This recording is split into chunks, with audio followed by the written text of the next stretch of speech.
Next on America's Day at the Races, half-sisters and stablemates meet for the first time on the racetrack as graded stakes winner Holiday Disguise tries to show her younger sister who's boss. Midnight Disguise will try to spring the upset against her half-sister as she looks for her first win of her 4-year-old campaign. And a grade 3 winner is a 2-year-old on the turf at Saratoga.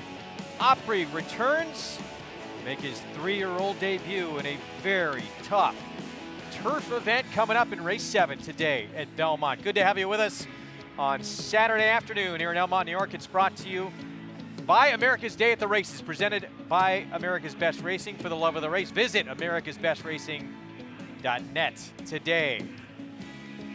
Great afternoon to head out to the racetrack and have whatever that is on the grill. But it looks tasty. Luckily, I had lunch already. Hey, if it's grilled, it can't taste bad. Good to have you with us. Greg Wolf alongside 4-time Major League All-Star Paul LoDuca, New York Racing Association handicapper Andy Serling, and Holiday Disguise, the elder statesman, or woman, I should say, of the half-sisters meeting each other here. And she proved in that victory in the Broadway, 6 furlongs is in her wheelhouse. Yeah, she is more proficient, probably going shorter than her sister, who is her younger sister, but her big sister, because she's gigantic. It's a very interesting battle between these two. Holiday Disguise won this race, Paul, but I still question whether or not she is anywhere near the top of her game. Yeah, you make a good point there. Her last outing was a little bit better than her 2019, her other debut, or her second debut in 2019 on April 5th. She ran a decent 5th last time out, but this is her winning the Broadway by 4 1/4 lengths, and behind her is Pause for the Cause. What they're going to do with her is going to be very interesting. Now with the scratch of Out of Orbit, it sort of leaves Leah's Dream on the front end, maybe by herself. Now Midnight Disguise, like Andy was saying, her best distances are a little bit longer, but the last time she cut back a while ago, she did win. And that was in 2017. She won the 7-furlong Bowery last year, Bowery, I should say, for 3-year-olds, and she was off for quite a while. But if you look at her record this year, it can be a little deceptive. She actually ran well when she came back in February. There was a loose speed in that race. There was cruising on a very good rail, and she was wide to nowhere and did well to be second. Then she caught 2 wet tracks. She's not a wet track horse. Her last race in the fast track, she ran against an absolute buzzsaw and ran a good second. So, frankly, her record as a 4-year-old is a lot better than it may look on paper. We can't wait. It's going to be a good feature race. The Dancing Renee and 2 half-sisters going head-to-head, but there's other ways to go in that race as well. We'll talk more about it coming up. You could bet all these races we have ahead by getting signed up and started with NYRA Bets. $200 new member bonus when you use the promo code LIVE at sign-up. That allows you to bet any track, anywhere, anytime, and get some extra money in the account as well. So good luck to you. We have a NYRA Bets Late Pick 5 you can bet as well coming up right now as we take a look at our track conditions presented by Piranha Fly Spray, the preferred fly spray of Belmont Park. Piranha on, pests gone, fast and firm. For our Saturday action, as we look at our race schedule for today, races 6 through 9, there's 10 on the card today. And the 6th race, again, will kick off the NYRA Bets Late Pick 5 sequence. And let's set the stage for it right now. It is 6 furlongs, New York breds, in an entry-level allowance race coming up. And right now, Passport to Victory for trainer Jeremiah Engelhardt, 8-5 favorite. And I think the key with her is getting back to a fast track. Even though she's won on wet track, she's better in a dry track. She is overwhelmingly the horse to beat. I've taken a small shot with Citizen Matza to beat her. This race, I didn't know it was that complicated. You never know until after the race, but I think the other 3 races today are wide open events. I'm with Andy. I'll tell you what, I'd be very surprised if this pick 5 pays under 5,000. How about that? That means you got to get involved, and if you don't have an account already, we told you what to do. Use that promo code LIVE, get signed up and started with NYRA Bets. Let's head downstairs to the paddock, check in with Maggie Wolfendale.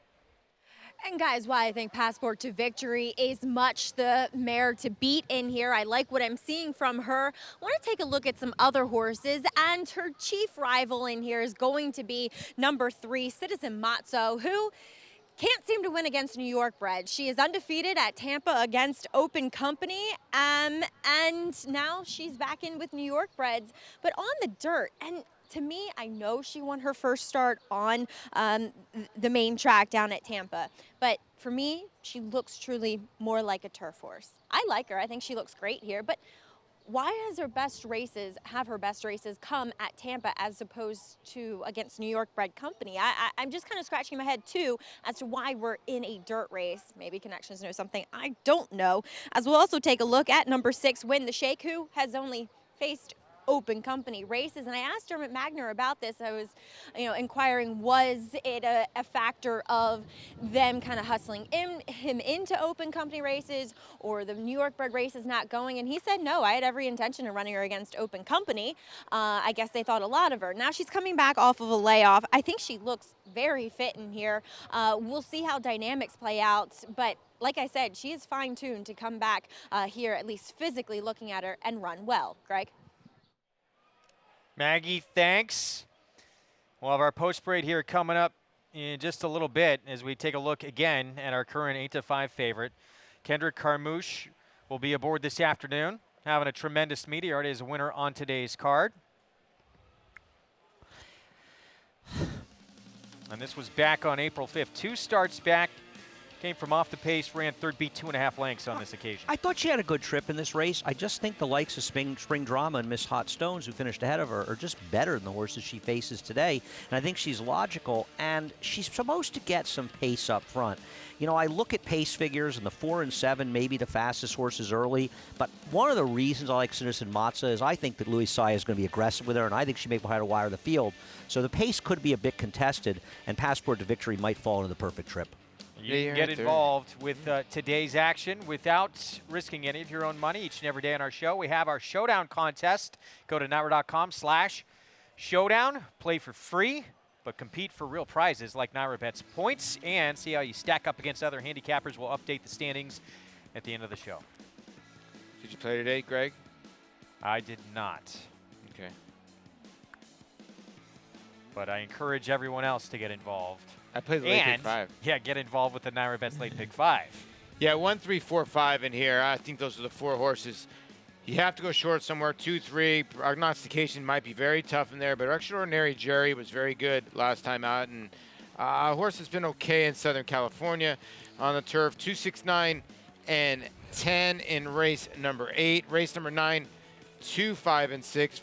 I do like Pause for Cause for some reason today. And then Moolah in the last. I know it's a trip horse, probably a sucker horse, because I know a lot of people are on the 9. We all like this horse. I know. So there are some others in there if you want to go deep. The 2, the 13. The 13 is probably the other horse in there. They'll probably be fighting for favoritism. So Curlin's Legacy, the 2 also. Yeah, the 2, yeah. 2, 9, 13. I mean, if you want to play a bigger ticket. But I'm telling you, it's a tough sequence today if you can get through it. We also have a cross-country pick 5 that you can get involved with in about 24 minutes or so. It kicks off. It starts with race 7 at Delaware Park. It includes the 7th, 8th, and 9th here at Belmont. The final legs of the Dancing Renee here. And it includes race 10 from Monmouth, the Honeybee. So get involved. Go to NYRA.com/cross-country to play that sequence. All right, here's our post parade for race 6, and this is Parla Piano off the claim, Patrick Quick. She didn't run a step at 3 to 5 last time, but maybe it was the sloppy sealed track.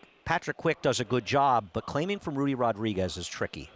Maybe Parla Piano, is that maybe how I pronounce it? At 6 to 1, my bad. What'd you say? Piano, I think.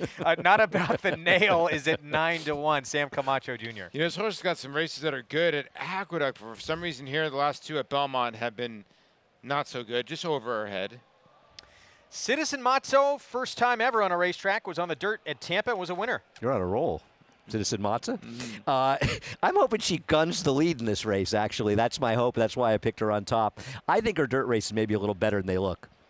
8 to 1 on She's a Super Freak. Won first time out at Saratoga and then went into a stakes race at Finger Lakes. Has struggled since. Yeah, this one's a jockey change to Louis Reyes, and maybe they'll just use the tactics to send in this filly to the front end. Here's a look at the 5. Passport to Victory, still our favorite for Jeremiah Engelhart with Kendrick Carmouche. She is absolutely the horse to beat. She's going to need a little bit of pace in front of her, but I think she's going to get an honest one. Win the Shake, Dermot Magner, Manny Franco, and gate to wire win last start to break the maiden. This one for Nice Guys Tables. Manny Franco, like you were saying, by shaking it up, this filly, you know, they bet her last time and she won like a good thing, but it was only a 4-horse field. And this one went, well, very close to the pace. Got the job done. Career start number 8 to get that maiden breaker. Yeah. but she's going to have to run faster today to beat this field. It's a tougher bunch. All right, back to the inside runner in here. Was with the Rudy Rodriguez barn. Prior to that was with David Donk. Had a win at Aqueduct in February from off the pace. And Junior Alvarado hops aboard today. But only try at Belmont was a winner. Yeah, it was. Gotta love the ownership here. Thumps with the 3 M's. She's an interesting horse, I think, in this spot, in that if you get rid of her last horrendous effort, she's a player in here. And I know she's run okay on wet tracks. I think she's clearly a better horse in a fast track. I like Packwick. This is tough to claim from Rudy Rodriguez. That's the concern, but I think she's able. You used her in the pick 5, Paul, and I think she's a horse you have to at least use protectively. Well, I think just because she could be the speed of the speed, unless the 7 overtime, Olivia is just way too fast for these, and the win the shake has some speed. What about she's a super freak? Yeah, See, I guess I so, think too. Citizen Matzo. I think Citizen Matzo, Greg. Citizen Matzo is going to be aggressive. Here's a look at the 6, win the shake. So this one should be part of the pace early, coming off that maiden score. That was just the second start of her career. She's broken sharply in both of her starts, and last time they took advantage of it, of a very slow pace in 48 and 4, and she just went on with it. Now, will she get that same pace? No, but she gets a good draw. She also was on a rail last time on February 9th that was exceedingly strong, and I think it very much exaggerated her performance. She's going to have to improve dramatically. 3 minutes to post in a race that kicks off the NYRA Bets late pick 5 sequence. Let's check in again with Maggie Wolfendale. Had the chance to catch up with trainer Roy Lerman with Citizen Matzo, and I asked him, well, why are we moving back to the dirt? And he said, well, honestly, I kind of just want to get a race into her, and it's a little bit of an experiment to see if she can handle it. Again, he said that he tried to get her in a turf sprint in this A other than condition for New York breds, and it just didn't work out. And he's a little bit concerned about getting her back to the races, about her fitness levels, but also he wants to know if he has the dirt option in his back pocket. Moving on to number 4, she's a super freak, won that one very emphatically first time out at Saratoga. Now, when she came back off the layoff last time, she did not look great.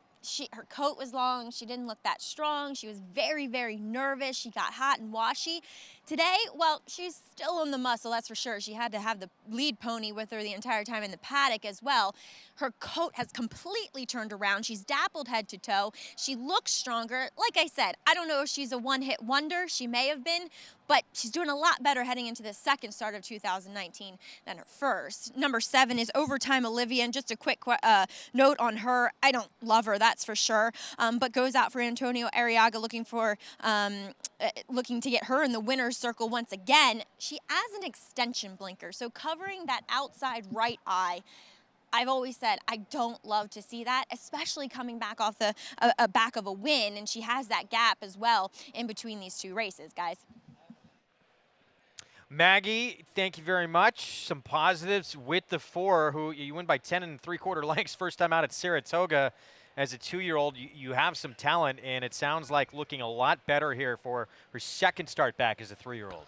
Yeah, and second time with Lasix. She does get 5 pounds on a couple of her competitors because she is a 3-year-old. So she does have that going for her. When you look at the 2, she's a 7-year-old. There you see the pick bar. I like the 4. I like her a little bit. I think that maybe Louis is going to gun from the get. I get that. There is a lot of pace in this race. I'm not sure there's as much as you think there is, and personally. I understand a lot of people look at the 5 Passport to Victory and they think, okay, she's just going to come rolling late. But I don't know at 6-5. I think you get a price in here. I really think you do. Yeah, I think Passport's Victory is the one to beat. I'm going to take a small shot that Citizen Matzo is aggressively ridden by Luis Saez. You know, the first time out, the horse 1 rating, and I know it wasn't that strong a race.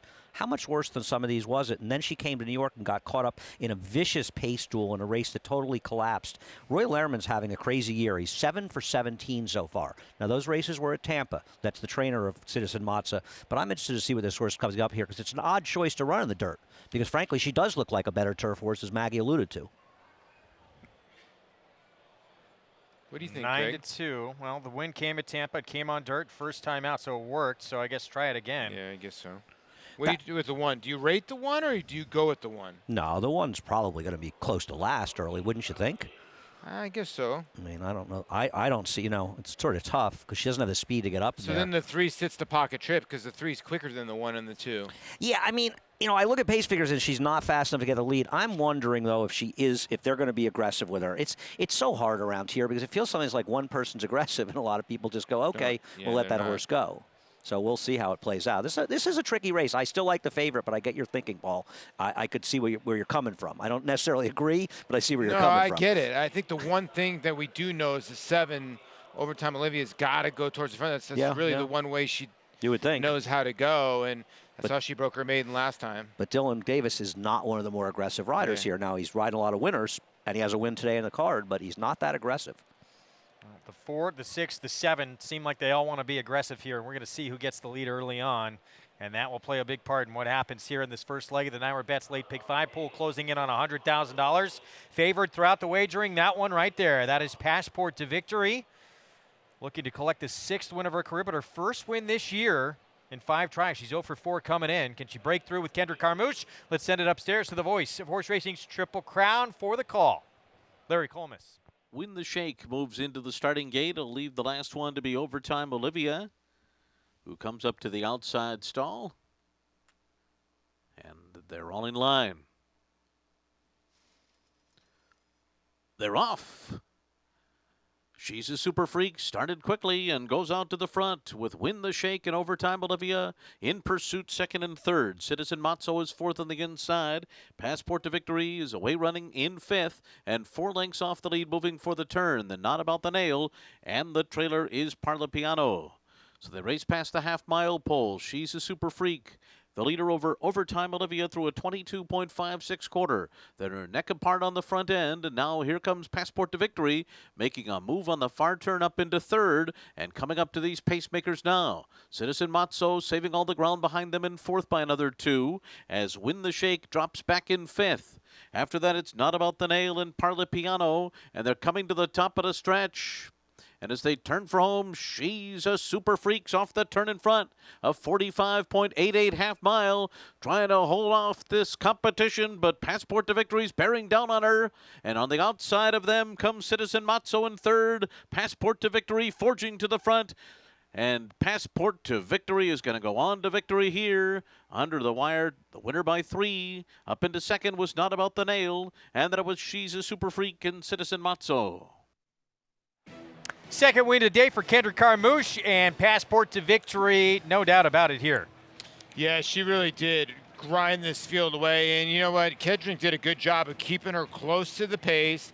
The 4, She's a Super Freak, had something left, but Kendrick always had her measured. Sometimes you're just better in your field, and she's just better than these horses. They went out front. The pace was okay, but they weren't flying, and she sat 3 wide, and when they got to do the real running, she just Passport to Victory just proved she was much, much the best. Proved effort by the runner-up, Not About the Nail. I think Sammy Camacho, an underrated rider, and she had not run well in her last 2 races, but she seemed to get closer to that good form she had for Eddie Barker. Yeah. Oh, 6-5 on Passport to Victory. So 5-2, 4-3, Citizen Matza. That's for you, Andy Serling. Finishing 4th here, we're going to go back to the start with the 3. So keep your eyes out of the gate here on the 3. It's not really that bad of a stumble. It's more of a jostle, I would say. Well, it's the problem when you sort of bobble a little bit, and then you put yourself in that spot Pinball. where you're a little bit behind, and then all of a sudden they're banging you around between horses. I don't think we're all saying that she necessarily would have been second this race. It's possible. Tell you one thing. Nobody was beating Passport to Victory. No, this is just one of those races where you just say the 5's the best horse. The 4 had a loose lead. The 5 was 2 or 3 wide and just went on by. I mean, best horse won the race. We're underway in the NYRA Bets Late Pick 5, and we start with a favorite. And at 6-5, we got a long way to go. 6th win, I should say, Passport to Victory's career. We'll be back with prices right after this. On the 100th anniversary of Claiborne Farm, a horse they bred and owned, put together a year they'll never forget. We'll look at Breeders' Cup Classic winner Blame It his career on the farm when we come back. Stay tuned.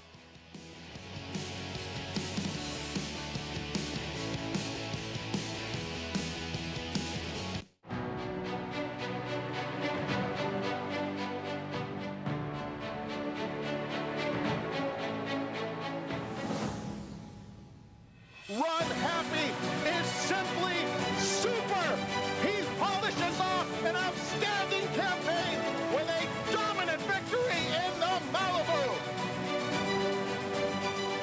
medication? No problem. Run happy, standing at Claiborne Farm. Grade 1 winner Lee traveled the world competing against the best of his generation. A graded stakes winner on both dirt and turf, he set a new track record in the Grade 1 Don Handicap and retired with earnings of more than $2.3 million. With yearlings bringing up to $650,000 and his first crop 2-year-old selling up to $430,000, the sky is the limit for this promising young stallion. Lee, standing at Claiborne Farm. Welcome back to America's Day at the Races on this glorious Saturday afternoon at Belmont Park. Well, race number 6 is in the books, and Passport to Victory, she returns as a victorious favorite at 6-5, and pleased to be joined by owner Jimmy Riccio, teaming up with Jeremiah Engelhardt and Kendrick Carmouche. Jimmy, she was the acquisition for you that has certainly paid off. She's kind of explored every type of condition she could. Yeah, she has, and now we'll have to see where we go next, because I guess like in New York, the buildings get taller and the races get tougher, and she's going to be in that boat. I like that analogy, absolutely. Now, some people know, some people don't know, but your son is a jocks agent for Jose Ortiz, but Kendrick Carmouche riding this one. Well, Jose had to go to Kentucky today, so, actually this morning I was talking with him, and I told him I missed him, and now maybe he misses me a little bit, but I'm hoping he's going to make some money tonight. Obviously, again, on some short price horses, Elate and Yujita. Yes, let's keep our fingers crossed over there. Keeping it all in the family, hopefully. But we saw a horse of yours win a couple weeks back, Fear. Nice horse, a nice New York bred as well with Jeremiah, too. Where will we see him next? Saratoga, probably, and, I was at home listening, and you picked the horse, and I said, kudos. You really did a great job. I just, I wish that you played a few dollars, and, I know you That makes two of us. I know you didn't. Well, Jimmy, congratulations here, seeing you in the winner's circles. Always nice. Thank you. All right, guys. Maggie, thank you. And Jimmy Riccio, Jeremiah Engelhardt, Kendrick Carmouche, winning connections here with Passport to Victory, and just there's no doubt about it here. Yeah, Jimmy Riccio has been a leading owner in New York for over 30 years, which is a lot harder than you believe, and got the job done. Kendrick Carmouche getting the win. He continues to have a terrific meet. We got Frost Giant Not for Love mare, Stowe White. Race 7, we move along. We're going to get on the turf here at a mile. It is an entry-level allowance. Prognostication was in maiden claiming races on the turf for Chad Brown. Broke her maiden for 40 maiden claiming, and then reeled off 3 in a row, and then just missed by a nose. A horse who is multiple graded stakes placed. It's amazing. You kind of miss it almost that he was off for 9 months before he started winning those races. He broke the maiden and then came back, buried a field at Saratoga, and has gone on with it. And Clyde's Image, who beat him by a nose last time, now he's improved since that. But he's one of the favorites in the poker tomorrow. Yeah, you know what? They protected him off the claims. So they obviously saw something in him to say, okay, let's keep him going. And he's obviously gotten a lot better in his last 3 starts. Well, the champion older male of 2010, Claiborne's own Blame, put together a year that they will always remember back in 2010. 5 consecutive graded stakes victories, including that gravy on top of the end of the season with the win over Zenyatta in the Breeders' Cup Classic. Stephen Foster was included in that win streak as well. And on the farm, he's showing he's top dog as well.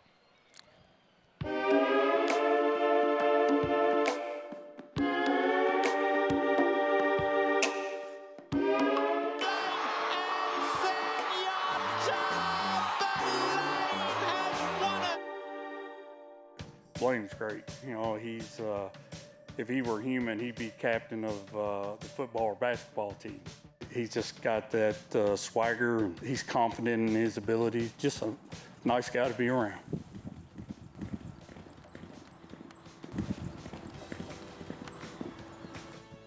He would definitely be the quarterback of the football team.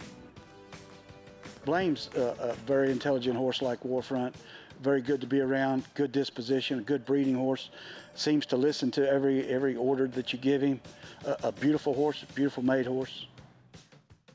Blame had a breakout year in 2018. It was a year that we were kind of always hoping for and anticipating. He had a few Grade 1 winners, a lot of stakes horses, a lot of graded stakes winners. We cut he was standing for $25,000 2 years ago. We cut his fee in half to $12,500, and in order to get a full book. And subsequently, he went on to have his breakout year, and now we were able to raise him back up to $30,000. You know, he's finally proven to be the sire that we always hoped he would be. He's had a great year last year, and he's having another good year this year, and we've just got to keep it going. You know, I was at Churchill when he won the Breeders' Cup Classic. Trying to hold on, Flame, and Senor top the lane. It's an image in my mind that it'll never go away, the feeling there. And now, you know, to watch his offspring racing and you're pulling for them, it's just awesome. With Blaine, you know, come November, I'll be with him 9 years. And I kind of treat him the same way as I treat my kids, you know. That's how I kind of look at him. He's one of my boys. What a year it was in 2010 for Blame, owned and bred by Claiborne Farm, and having that year on the 100th anniversary of that legendary farm. Pretty incredible. Yeah, no, he had a great year that year. His win after this Foster, when he beat Quality Road, was the top of his game, coming off a win in the Met Mile. In the Whitney was a sensational effort, overcoming a slow pace. He was a wonderful horse. Yeah, and the wicked left hand, the late, great Garrett Gomez going to work right there. Yeah, he beat one of the greats in Zenyatta, and to tap off the year, you could see the engine that he had, and what a great job by Al Stahl, who trained him, and a great son of Arch. This year's edition of the Stephen Foster 12-horse field that will line up, and again, we've talked about this all week long. It may not be a grade 1 in status, but it certainly feels like it with who has shown up in this race, including Gift Box for John Sadler, who's won the San Antonio, and then the big cap over McKinsey before narrowly getting defeated in the Gold Cup to Vino Rosso. You have to think they get fields like this for 2 or 3 more years to go back to being a grade 1. And Gift Box has just developed into one of the best horses in the country. He's the horse to beat by far. He really is. His last 3 races, whatever numbers you're using, buyers, rags, thoroughgraphs, or whatever, they're right there. And he's beaten McKenzie. He just lost to Vino Rosso. McKenzie was second in the Met Mile. A lot of people thought he could have won. He might be one of the better older horses in training. So Gift Box is going to take a lot of beating. The thing is it's not an easy field. Tom's Day Todd is a pretty good horse in there. Does it also worry you he's coming off short rest? Yes, that is the other worry. He's coming off short rest. And like I said, you know, John Sadler's sort of gotten over the hump of the shipping and winning, but this is short rest. I think Thirst for Life has a shot up from the rail, had a little bit of a price in there. I think there's some live horses in there. How about Tom's Day Todd, trained by Blame's trainer, Al Stahl? Yeah, 100%. As a 6-year-old, though, pretty incredible that Gift Box has become really a superstar, but it took him until a 6-year-old campaign to become that kind of a horse. Pretty neat. Opry returning, grade 3 winner at Saratoga, back as a 2-year-old in the With Anticipation, making his 3-year-old return for trainer Todd Pletcher, Cheyenne Stables, and taking some attention on the board as well. Jose Lezcano will be aboard for the returning ride. We'll be back.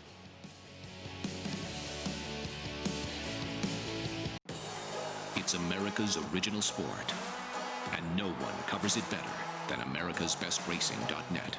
From the sport to the lifestyle, the best races, horses, and destination venues, cocktails, gambling, fashion, and more. americasbestracing.net is a sport for you. Live it, love it, bet it. An undefeated graded stakes winner on the track, Algorithms now ranks among the leading active sires by percentage of winners to starters. His top runners include multiple stakes victor Recruiting Ready, winner of the Grade 3 Gulfstream Park Sprint Stakes, graded stakes winner Rich Mommy, multiple stakes winner Taylor Spirit, plus these recent stakes winners. In the ring, his 2-year-olds have sold up to $275,000 this year. Algorithms, standing at Claiborne Farm. No sport in the world brings the wins home like racing. It's one-of-a-kind, high-speed, high-stakes action, and NYRA Bets takes you there. Place your bets and watch the races live from anywhere. With NYRA Bets, make easy, secure deposits and promotions every day to earn reward points or cash. Download the NYRA Bets app or or visit NYRABets.com. Sign up at NYRABets.com for a new member bonus. Runhappy was the fastest 3-year-old sprinter of his generation. Runhappy is stamping his horses. They all got great necks, great hind legs. They all got a good walk, and this colt moves very, very well. Very smart. He hasn't turned a hair since we had him. First day we turned him out, he was very, very gentle in his paddock and did everything right. He's got an exceptional pedigree. Runhappy, standing at Claiborne Farm. You're watching America's Day at the Races. Great to have you with us on this Saturday afternoon. Our show brought to you in part each and every day by the champion sprinter Runhappy, now standing for $25,000 out of legendary stall number 1 at Claiborne Farm. We're going to see his babies going through the auction ring this summer and then see them running in 2020. Win with a 2-year-old at Saratoga in a non-restricted maiden race.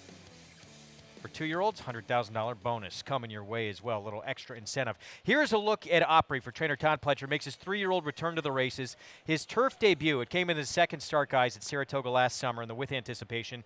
Beat in that race, some like it hot brown, and come back to run 3rd in the Breeders' Cup Juvenile Turf. This is the last and only time in his career he was on a firm turf course. I think that's a very important point, Greg, and I'm glad you brought it up. He also got left in here, and he just made a big run from the back of the field, and he was much closer to the pace in his next 2 starts. Maybe for better or for worse, not only firm turf, but just set him in the back and make one run and hope for the best.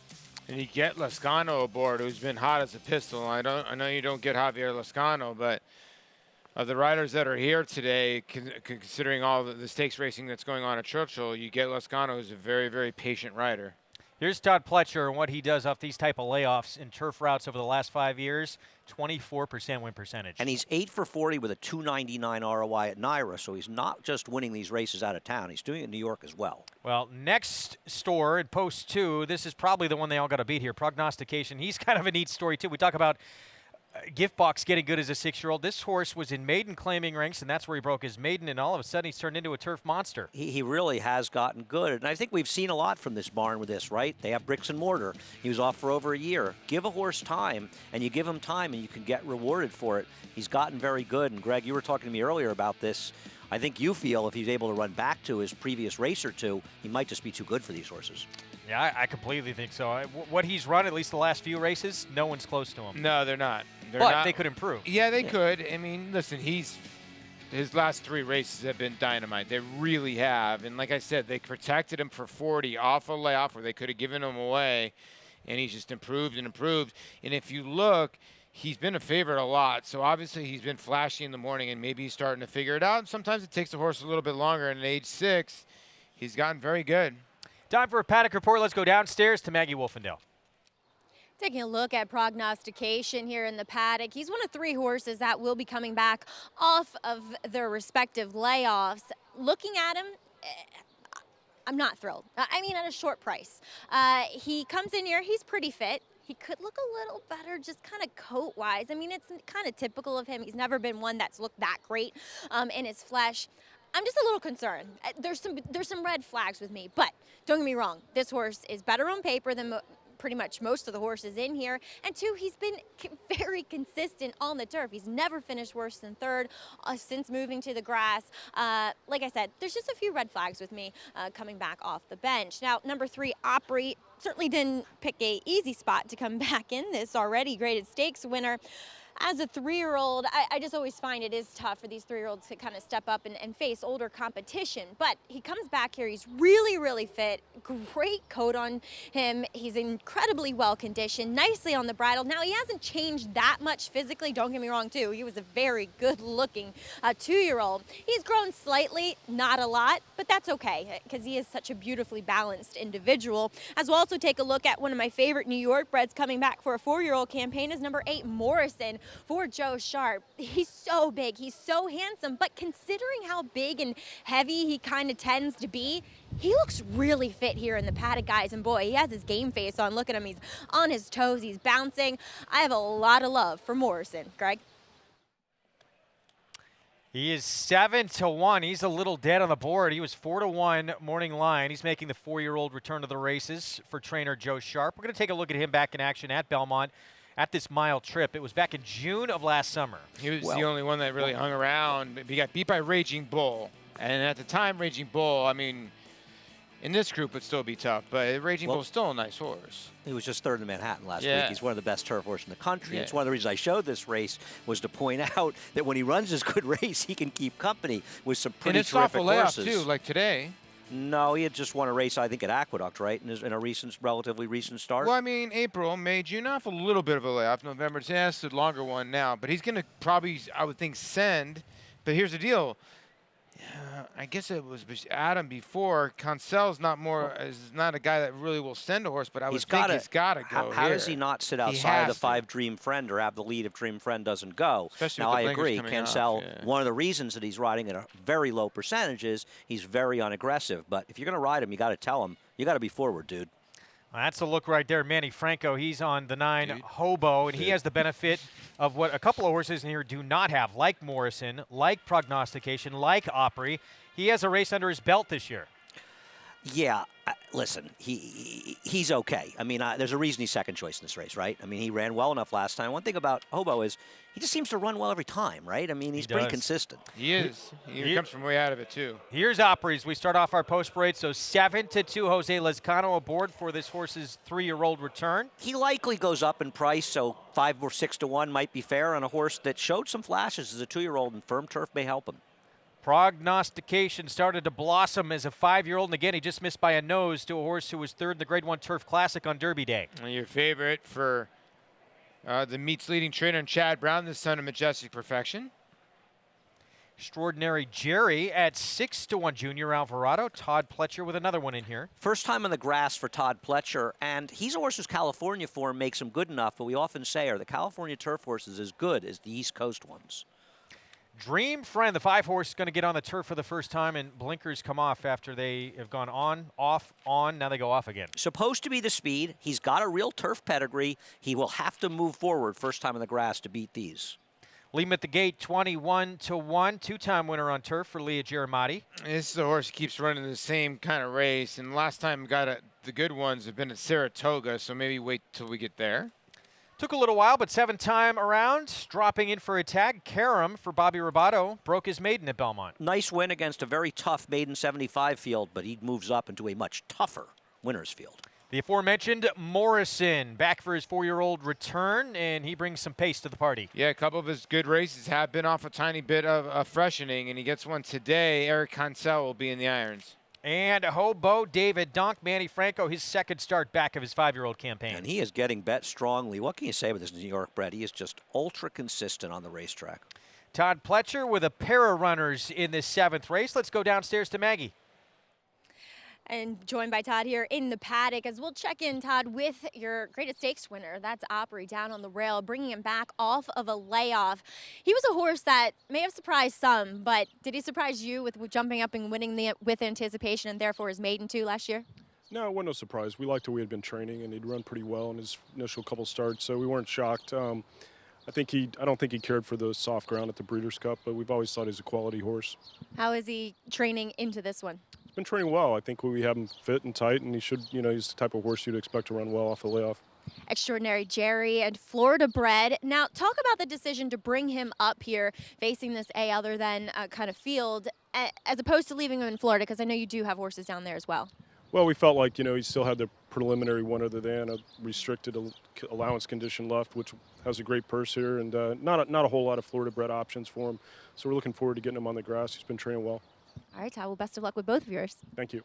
All right, Opry and Extraordinary Jerry, guys. Maggie, thank you. Opry, 7-2, and there's Extraordinary Jerry, the 3-horse, 6-1 on the board, taking a shot here with this one. I think this one's got a big shot in here. I'm sorry. I just almost put my pen all over Greg. For everybody that's can't see us. This was a horse was supposed to get on the turf last time out. Had run a couple races on dirt that were not that good, so improved a little bit in the Pletcher barn. The races at Del Mar are okay. Usually I don't love horses coming from California here, but it seems like they've been working a little bit better. But the horse's last race was impressive. Meanwhile, his other runner, and this is the more highly regarded runner at the windows, Opry. And you never know. I mean, this horse coming back now as a 3-year-old, how much improvement are we going to see? I mean, to me, if you look at him, you're supposed to say, let me use his firm turf race as his guide. And that's clearly his best race. He got a 78 buyer. And if he can step forward and improve off that race, he has a chance. I think a lot of it depends on how well Prognostication runs. I think if Prognostication runs his best race, he just may not be able to beat him. But otherwise, I think he absolutely belongs to this field. 4-1 on Opry. Meanwhile, outside, Hobo.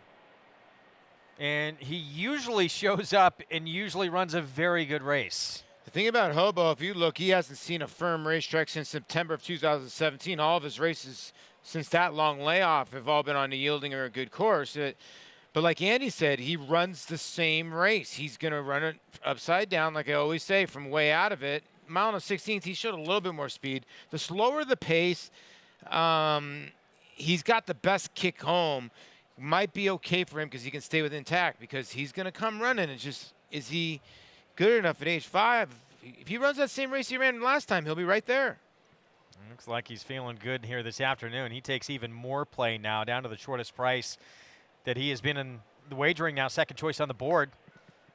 At 5-2 on the 5-year-old son of Macho Unos. We look at Dream Friend. So pace-wise, we know Morris in the 8 has some speed, but this might be the horse to catch up front. Yeah, I mean, he's a potential fly in the ointment. Obviously, based on his dirt form, he'd have to improve dramatically. But his dam was a 2-time winner in 6 starts in the turf. She ran respectable races. One of them was $150,000. So goes to the front, and if he happens to like the turf, he's just a total wild card. But he's bred to move up on the turf. Yeah, aftermarket on the bottom side, and yeah, I would think they're gonna try to go towards the front end. Eric Cancelo would sit with Morrison. There's really nobody else in there. It depends what Irad Ortiz, who's usually not aggressive, will probably try to sit that pocket chip with your favorite, as you see Dream Friend and the Eric Fine Silks. 10-1.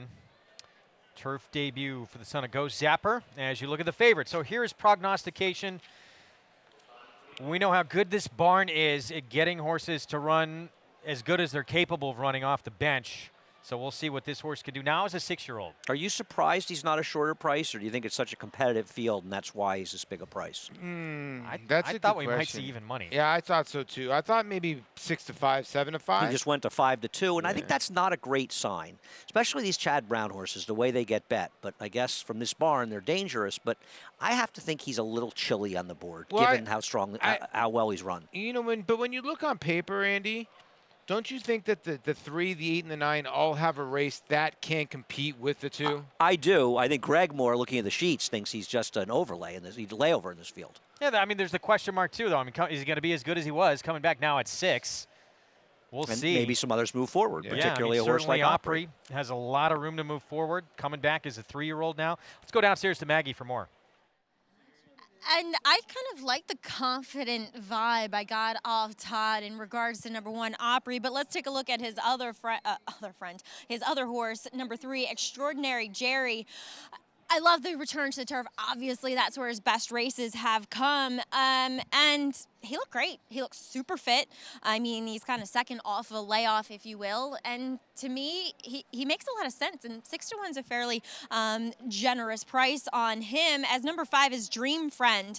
And I was talking to the assistant to Joe Sharp in the tunnel, and she said Louis was supposed to be on him, but something with the ownership with number 5, Dream Friend, kind of forced the hand of Luis Saez to be on this somewhat long shot, an unproven runner, especially obviously on the turf. Now, there is some pedigree to handle it. The dam was a good turf horse. She actually won the Virginia Oaks, a grade 3 event, and he does have a bit of a turf hoof. I'm not in love with him. John Terranova does a fantastic job, and therefore his horses really tend to look well, but I'll take the wait-and-see approach because I feel like this is a pretty deep field, guys. And Andy, I know you always keep an eye on the multi-race wagers in those multis. Prognostication, heavier favorite than he is on the board right now. No, he is. I mean, the last one was 6-5. It's a 660 double, so you almost would have thought maybe around 9-5 or 8-5. So he is a little bit over. And how about the money coming in for Hobo? Wow. who Yeah, was a a lot much of bigger favored price in right multi races. Yeah, he's actually favored. That's surprising. I misread it. Frankly, I didn't think Hobo would be second choice, and David Aragona, the morning line maker, made him, and he was dead right. He was going to take a lot of money here. Looks great. He always shows up, and that was one of the things we talked about too. And you got at the end of the day, you got to be good enough. But he does have that race under his belt, May 23rd, where quite a few of these are making their first start back of the year. No, he does, and he's the kind of horse. It doesn't matter if they go fast or slow. He's going to come running late. So we'll see what happens here. I'm surprised the 8 of all these horses, Morrison. I get it. He doesn't like Belmont. He's 0 for 4. Is 7 to 1? You say he doesn't like Belmont, but the race when he was second to a Grade 1 winner win and this Holy race, Bull yeah. is good enough to win. So it's really a function of who he's racing against. He's fine at Belmont, especially at 1 mile on the Widener. 7 to 1. Prognostication, the 2 horses moved in line, trying to win for the 4th time in his last 5 starts, but trying to win here off the bench in his 6-year-old debut for Chad Brown. Let's go upstairs to the voice of New York Racing for the call, Larry Collmus. Friend is moving into the starting gate. Will be second last to load here.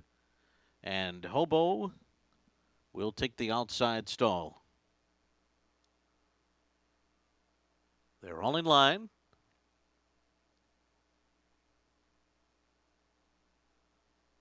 They're off. Prognostication on the inside started quickly. So did Dream Friend and Opry from the rail.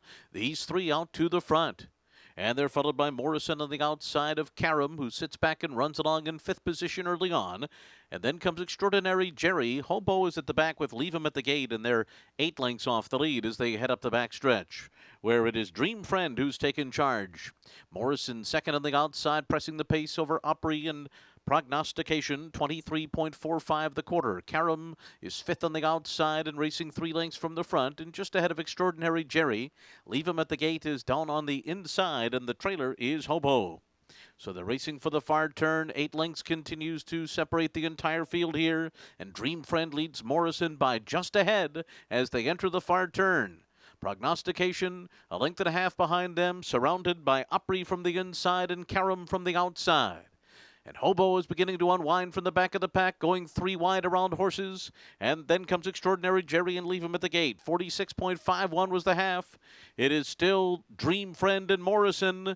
1-2 so far, and Karam swings up on the outside of them. Opry cuts the corner. Prognostication's in the mix too, and Hobo is on the far outside. It is still Dream Friend with a furlong to run, and here comes Hobo charging up on the far outside. Morrison and Opry are there too. Prognostication did not go on. Extraordinary Jerry with late speed on the far outside, but Dream Friend never looked back.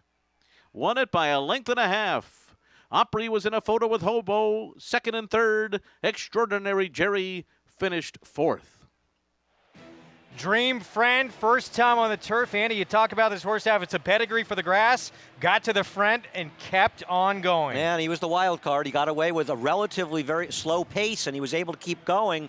Poor Opry. Horses don't love rallying inside of horses, most of them, and I think Jose Lezcano just couldn't get him outside, or he might have gotten up, but this long shot just kept rolling along. Blows up the pick 6 and pick 5 a little bit. Yeah, and this is a horse when first you looked, you thought the 8 or the 9 was going to go right on by, the 8, and then the 5 put that one away, and then you're like, oh no, this horse might be gone. You can see the 9 starts launching here from way back, Hobo, but Dream Friend just had an answer for everybody. It's amazing. You look at his fractions, right? 23 and 2, 23 flat, 23 flat, and 23 and 3. So he basically went almost consistent 23 quarters. Kind of hard to beat a horse on the front end with those quarters, right?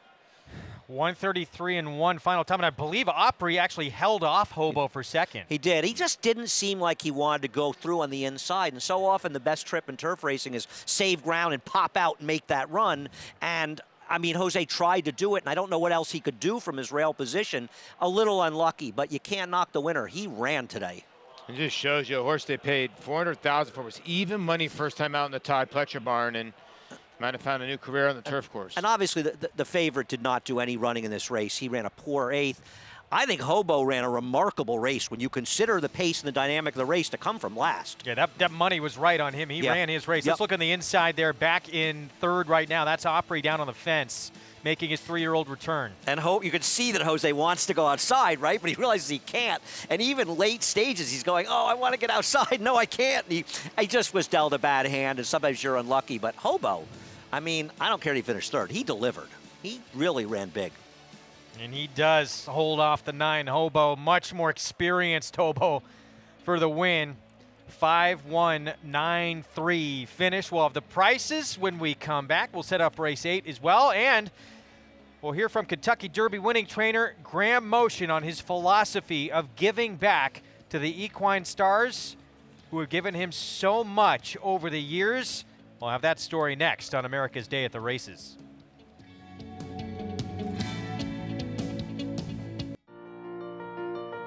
Our summer cruise is here at Spruce Lane Farm, and he's been a really intelligent horse since he got on the farm.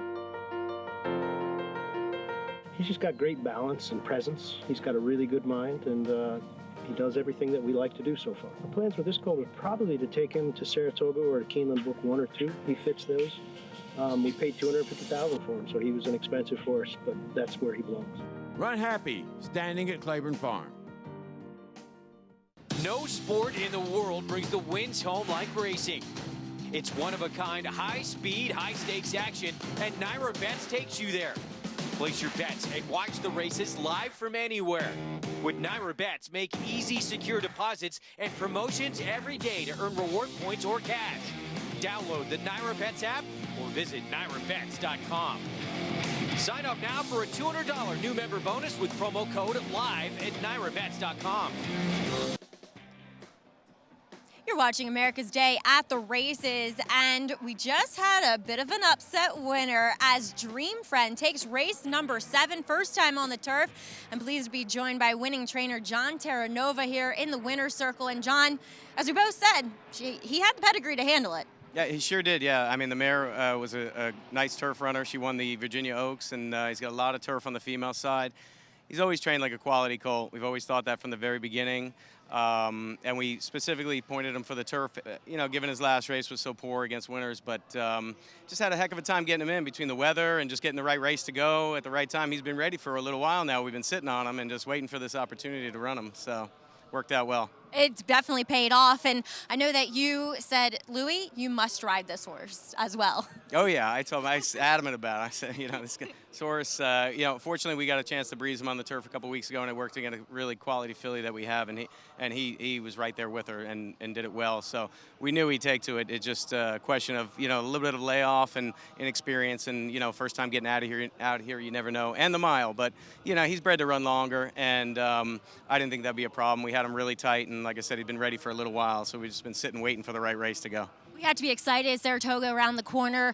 You have those kind of 2-turn miles, and it's good for speed horses. Do you look at a second level other than, or do you delve into stakes competition? You know, I think so. We'll see how he comes back, but I would imagine we'll just take it step by step. He's a little bit behind the 8 ball, you know, as far as, you know, getting to the races early on. He just said, you know, some little things that sent him to the sidelines a couple of times, nothing major, but always had a lot of quality, so we're hoping he develops into a nice turf runner through the summer. John, congratulations. Big win. Thanks, Maggie. All right, looks like a promising one. Dream Friend. Nice friend to have. Yeah, promising certainly the way that he dug in and was able to hang on in the stretch when Hobo, Opry were coming to him. This was impressive in his turf debut. I agree. I mean, moderate pace or not, when you're able to cut out consistent 23 quarters in a mile race, you're running. Yeah, you are. And the son of Ghost Sapper out of the aftermarket mare, Volcat, gets the job done. That's going to blow up like Andy was saying, the pick 5. Doesn't matter if you got past for victory. This is a big, big horse. How about the pick 6 carryover? They bet about $600,000 in 140 carryover, and the first winner paid $16. So another goofball, and who knows? Sunday could be monstrous in the pick 6. Race 8, run the inner turf. It's a $40,000 claiming race. Mile and a 16th. Collins Avenue, James Ferraro, second off the claim. We'll have Jose Lezcano aboard. And the one to beat. Yeah, 5-2, and getting bet as the one to beat in the multis too as well for James Ferraro. A lot of these horses have been unyielding in good race courses because of the rain. We'll see who takes to the fast one today. Churchill, of course, a loaded schedule on this Saturday with the Stephen Foster. And, of course, the Regret as well. Grade 3 and Franca for Graham Motion. We got to see her maiden score here, and it looks like she has really turned the corner and taken a huge step forward as a 3-year-old. Yeah, no, this, I know it was a maiden field, but this was a joke. I mean, she's running in a completely different race than the rest of the field here. Yes, it is. And it just shows coming out of a grade 1 and a grade 2 where she runs second in newspaper record. Dog tag as well. We keep forgetting about her. She's behind with Sexyama as well. This is a very, very good field, but she's the one to beat. 4-1 on the morning line for Varenka for trainer Graham Motion. Well, if you follow the turf division on the New York circuit, you are well aware of the Graham Motion barn. While best known for his win in the Kentucky Derby with Animal Kingdom, he also has grade 1 wins here in New York in the Sword Dancer, the Manhattan, and the Man of War. For Graham and his wife, Anita, taking care of horses who run for them is as important as any wins that come on race day. We just think it's our duty to take care of the horses, you know. I mean, they live for 30 years or more, so, you know, we have a responsibility to take care of them and make sure that they're adequately cared for. I think a lot of people don't realize how long horses can live. I mean, we have Gayla Spinaway now, who's 31. 31, my first graded stakes winner. You know, we just feel like the horses have given us so much and that we owe it to them to take care of them the best we can. It is very unique what Graham and Anita do. They want to win and they want the best from their horses, but they care about the whole horse. And as we know, racing is a sport mainly for younger, what I call younger horses, and so, you know, there's a lot of life left in these horses after that. We had a horse, a lovely horse called Ichabod Crane, who actually ran third in the Preakness. He must have run till he was 6 or 7? 8, I think. 8, and he became very popular on the New York bred circuit. So he had a bit of a following, if you like. We prepped him for the first America's Most Wanted, which was at Pimlico. And the time before that, at Pimlico, he was in the Preakness in 2008. Anyway, he won the first inaugural America's Most Wanted competition at Pimlico Racecourse. Ridden by Philip. Ridden by Philip. What really won us over was his attitude. Really loves to be trained and taught and enjoys life and has become a part of our family now. And then actually he was chosen last year to be a Breyer horse. So he has his own Breyer model. Yeah, so the most recent horse we sent to Philip, well, one of the most recent was Ring Weekend, who was a grade 1 winner for me, and West Point were nice enough to back him to go on to Phillips. And they're backing him financially too. So this is Ring Weekend, who was, you know, he's by Tappet and was a very successful racehorse. Well, the thoroughbred's very suited to eventing. Obviously, a big part of our sport is the cross country, where you gallop at speed over, you know, natural obstacles, and so the thoroughbred takes to that very well. And the great thing about our sport is there's so many levels of it. There's nearly a place for every kind of horse in our sport. Sue has worked for us a long time. Well, I do like to place the horses. We get people calling up asking for if we have any retirees. We put on every set of fold papers a sticker with a very bright color, green or orange, and it has our stable name. The sticker we put in, which says this horse was not bred for slaughter. This is the number to call if you need to find it a home. Like we mentioned already, you know, thoroughbreds can live up to 30 years old, so there's a lot of time after they frequently run till they're 4 or 5. There's a lot of time to fill in there and find other careers for them. But the reason we're doing what we're doing is because we absolutely love the horses. I mean, they you know, burn into your soul. They look at you and you just, you know, you can vision their faces and you just know, you know, you're obligated to take care of them as much as you can for as long as you can.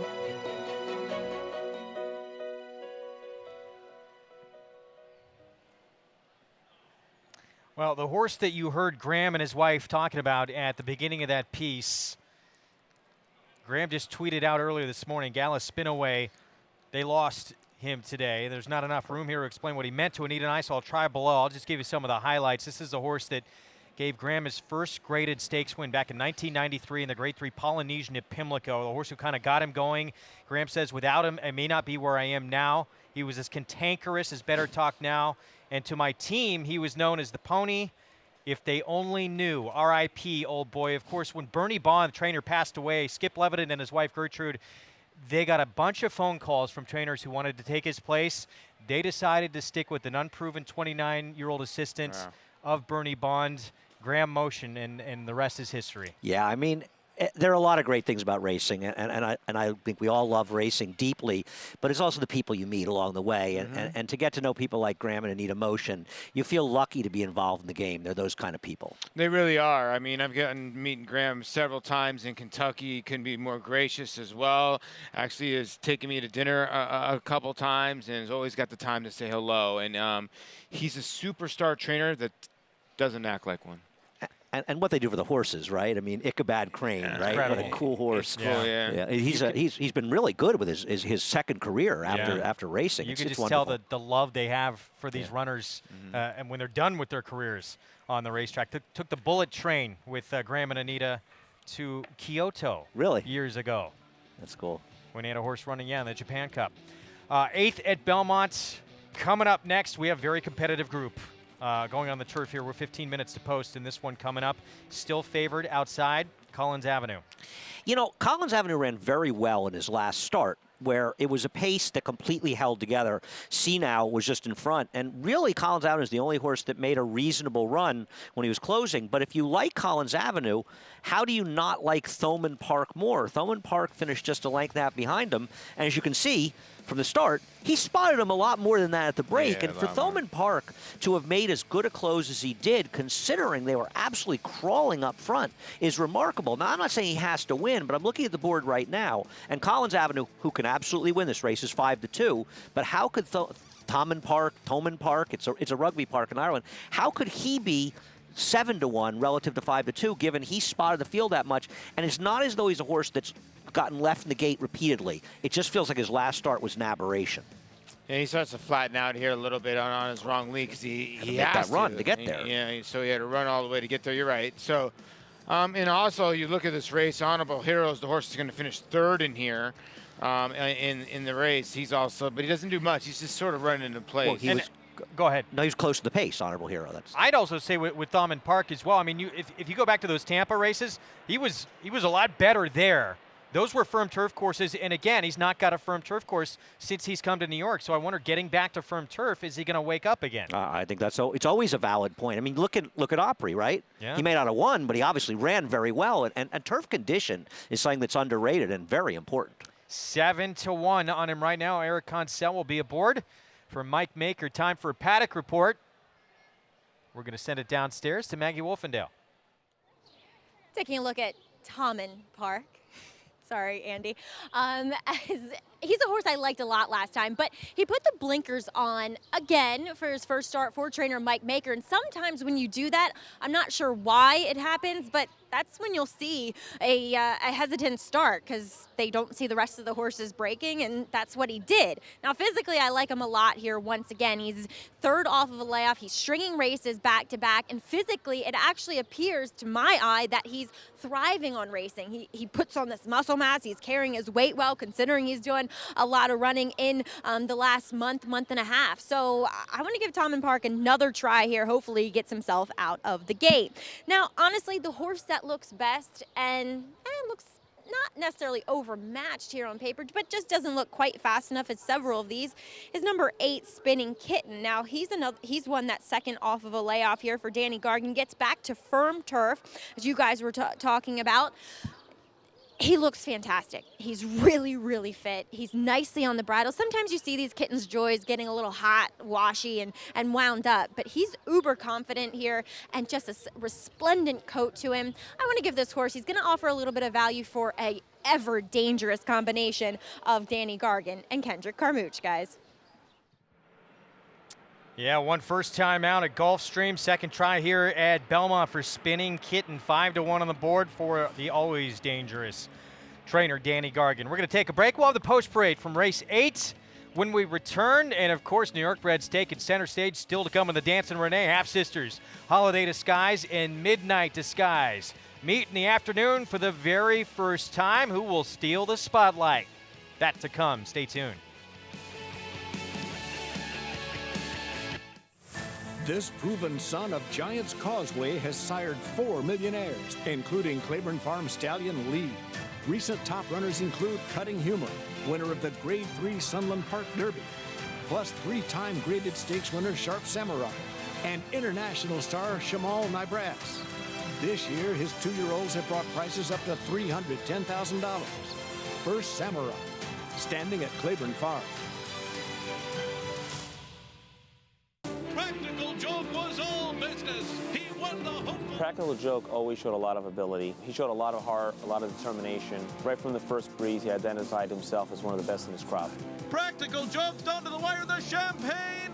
Practical Joke took both the Hopeful and the Champagne Stakes. And he's a fast, tough, precocious 2-year-old, trained on, showed even better form at 3. It is Practical Joke in the Allen Jerkins. He's going to be a horse that no commercial breeder can leave off their list. So my name is Robbie Hertzel. I'm the yearling manager here at Claiborne Farm, and we've got the first crop of Runhappies this year. Overall, I'm very, very pleased with them. So first we have a colt out of Rapid Repair. He's a really nice colt. Very happy with how he's come along as a yearling. So there was a lot of demand for the weanlings last year. They sold for over 6 times their stud fee, and we're really excited for the yearlings to come through the sales, and we're expecting big things from them. Runhappy, standing at Claiborne Farm. No sport in the world brings the wins home like racing.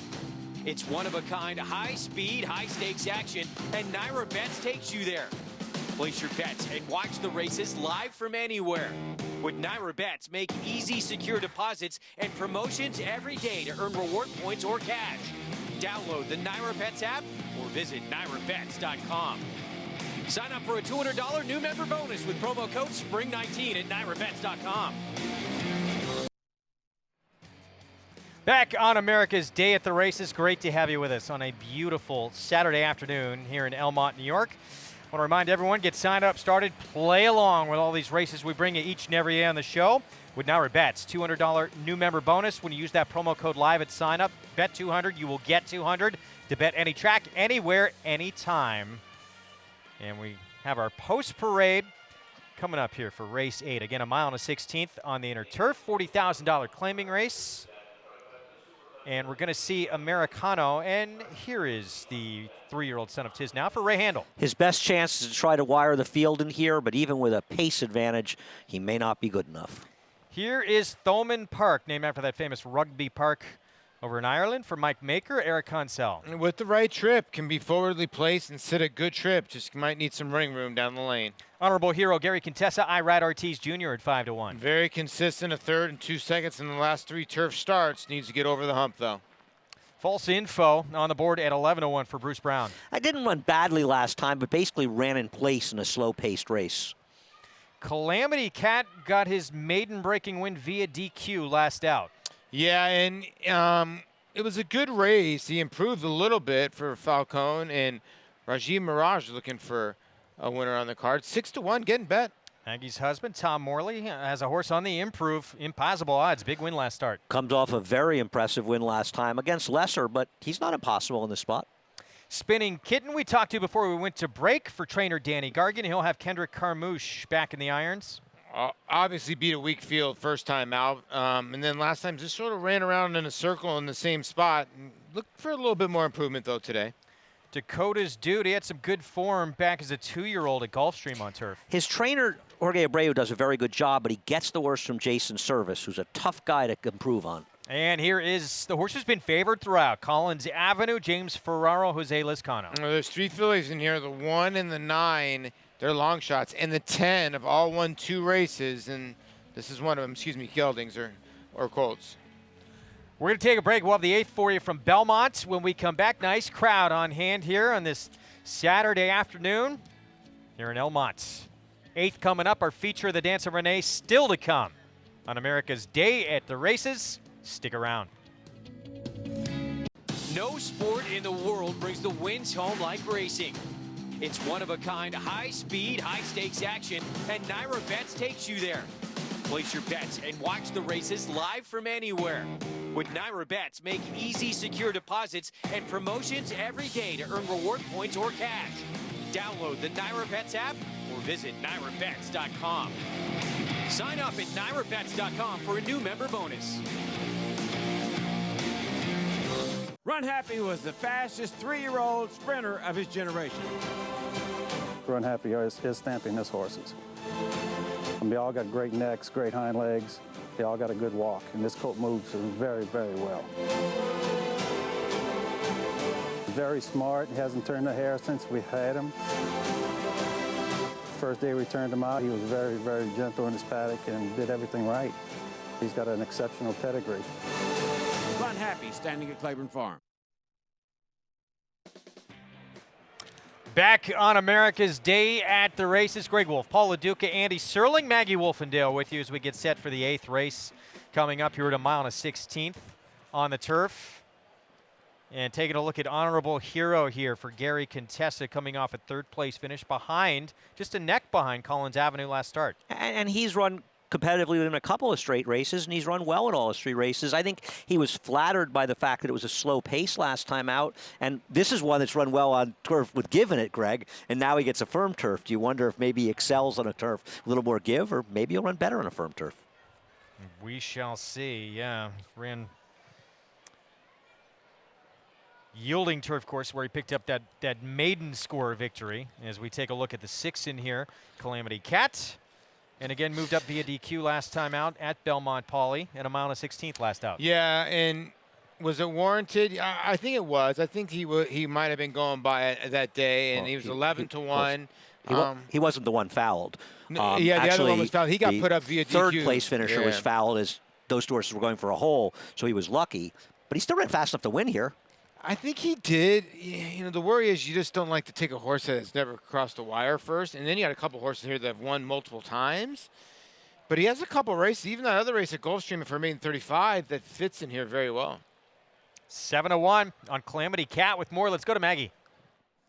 And while I totally agree with what Paulie's saying, you know, winning via DQ is never a strong vote of confidence with a horse. But the 2 horses I'll talk about were the 2 that caught my eye in the warm-ups, and that is Calamity Cat for Rob Falcone, who's having a great day, won a stake down at Gulfstream Park, and also has another winner here on our Belmont card. And he just moved beautifully. He just floated over the racetrack. Is doing well, I would have to say, for his 2nd start for the barn. And then I'm going to circle back to who's going to be my pick. Look, I don't know if he's good enough. I definitely don't know. On form, I can't really strongly endorse him. But number 8, Spinning Kitten, gets back to a firm turf course. He was just breathtaking the way he moved out on the racetrack, and he's been bouncing. It's like his feet aren't even hitting the ground. And I feel like with Kendrick Carmouche again, he kind of figured this horse out. He got a good warm-up into him. He wants him to be a little bit more forwardly placed, and maybe that works out in his favor. Greg? All right, he is at 5-1 on the board, and definitely taking play here from that 8-1 on the morning line. I'm going to use them on Maggie's say-so. I like the 2, but I will use the 8 in the exacta box on my NYRA Bets account right now, based on Maggie's endorsement. I didn't like the horse, but her opinion's good enough for me to throw him in. The most lightly raced runner in this field, so there's definitely room for growth here. Next story, you have Dakota's Dude. We mentioned had back-to-back wins, including a stakes win at Gulfstream Park on the turf as a 2-year-old. It's an odd switch. Michael Dubb owned this horse before and had it with Jason Service, and they've moved it to Jorge Abreu as horse for Michael Dubb as well. It's tough to take horses coming from Jason Service, even though I think Jorge Abreu does a great job. I'm still using him at a price. Speaking of Jason Service, we're going to talk about his horse coming back tomorrow in the Pegasus a little bit later on in the show. A horse who was DQ'd out of that victory in the Kentucky Derby. Maximum Security returns tomorrow at Monmouth. We'll have that to come later in the show. Favorite throughout the wagering, it has been the 10 horse. Collins Avenue for James Ferraro with Jose Lezcano. He had a rail ride in the last race from the inside post. Might have been shut off a little bit. This time he's going to be on the outside with the favorite.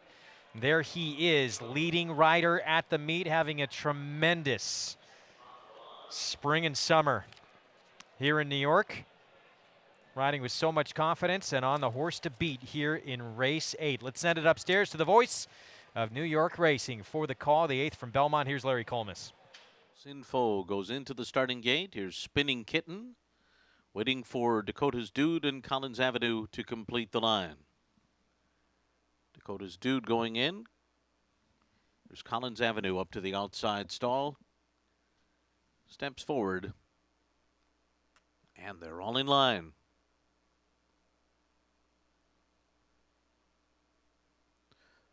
They're off. And checking at the start was Americano. It is Spinning Kitten out for the early lead with Honorable Hero on the inside, and farther out there goes Dakota's Dude into the mix too, and going up to challenge Spinning Kitten up front. And then it's Impossible Odds away, running in fourth by another 2, followed by Calamity Kat and False Info. Break of another 3 to Collins Avenue, and then Americano and Tallman Park at the back of the pack. So they went 24.93 for the opening quarter mile as they head up the backstretch, where Spinning Kitten leads the way, and Dakota's Dude is pressing the pace on the outside and neck back by another 3. And then comes Honorable Hero on the inside of Spinning, or rather on the outside is Impossible Odds. Break of another 3 lengths more back to Calamity Kat, then False Info. Americano is racing 9 lengths from the front at this stage, then Collins Avenue and Tallman Park at the back of the pack. They went 49.36 for a half mile, and they're moving for the far turn. And it is Spinning Kitten and Kendra Carmouche still on top, leading 3/4 of a length to Dakota's Dude in second. Honorable Hero and Impossible Odds close in attendance, third and fourth behind them. Break of another 2 lengths more back to Calamity Kat on the inside. Then it's False Info, a 3-wide Americano. And behind them are Collins Avenue and Tallman Park. And they're coming to the top of the stretch, 3/4 and 113.9. And it is Spinning Kitten. And on the outside, Dakota's Dude. These two kick on, open up by 2.5. And then it's Honorable Hero in third, followed by Impossible Odds on the outside. Calamity Kat is next. Late run on the far outside from Collins Avenue, but it's Dakota's Dude. Dakota's Dude goes on to victory here. Spinning Kitten was second, Honorable Hero third, and then Calamity Kat. Dakota's Dude, Dylan Davis, Jorge Abreu for Michael Dubb with a win. Seems like these inner turf races, pace is the way to go. Another tepid pace. These two look to be battling, but the speed held up in here, and an excellent ride by Dillis, getting Dakota Dude into the position early, and the horse did the rest. Yeah, really set a nice trip here on the outside, and just maybe was able just to take over. You see, Dylan's going to ask right now, and sort of just wears down the horse in front of him. They run around the racetrack, Spinning Kitten, Kendrick Carmouche, his usual aggressive self, and Dylan Davis, and they're going to run 1, 2, 3. Honorable Hero was third the whole way around the track. I guess the 6 made up a little ground, maybe the 10, but not much. Well, the possible speed got left in here, the 1 Americano, which made it much easier. And, of course, the 2 Tallman Park, he can't break either. So he got left 2 in a row. Enough at Tallman Park. That's 2 in a row he's done this. Ooh. But Americano, he just got butchered at the start. They both made a mess out of it, both those horses.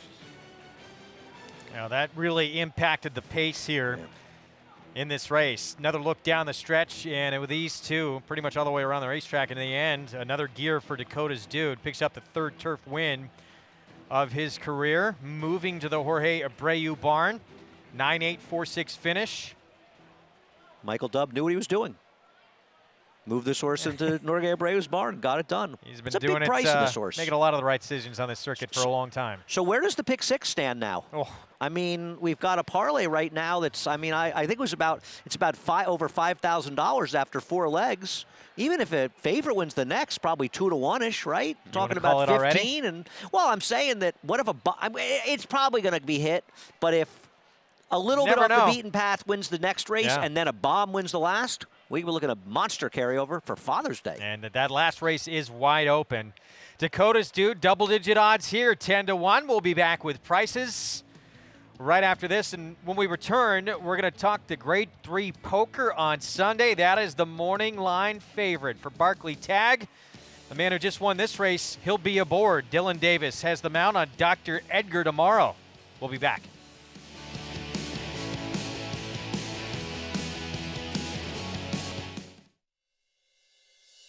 Able to get down at 900 and about 900,000. Thank you.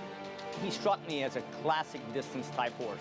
The way he moved, his efficiency of his stride. It was a freakish victory, and it was one of the reasons that made Cupid a horse to really keep an eye on. To come off a long break like Cupid did, it's almost impossible, and just goes to show you the quality of horse he is.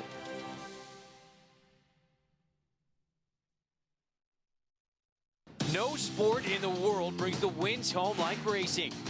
It's one-of-a-kind, high-speed, high-stakes action, and NYRA Bets takes you there. Place your bets and watch the races live from anywhere. With NYRA Bets, make easy, secure deposits and promotions every day to earn reward points or cash. Download the NYRA Bets app or visit NYRABets.com. Sign up now for a $200 new member bonus with promo code LIVE at NYRABets.com. This is a colt by Runhappy out of Addison Run. We bred here in Moffra Hall.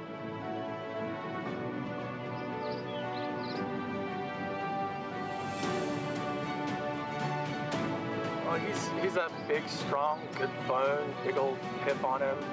Moves really well, has that kind of big cat-like walk when he just relaxes and gets rolling up and down the lane.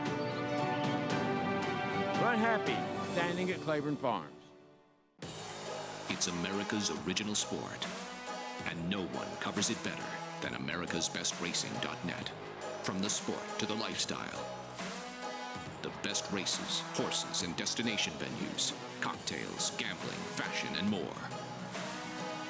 americasbestracing.net is a sport for you. Live it, love it, bet it.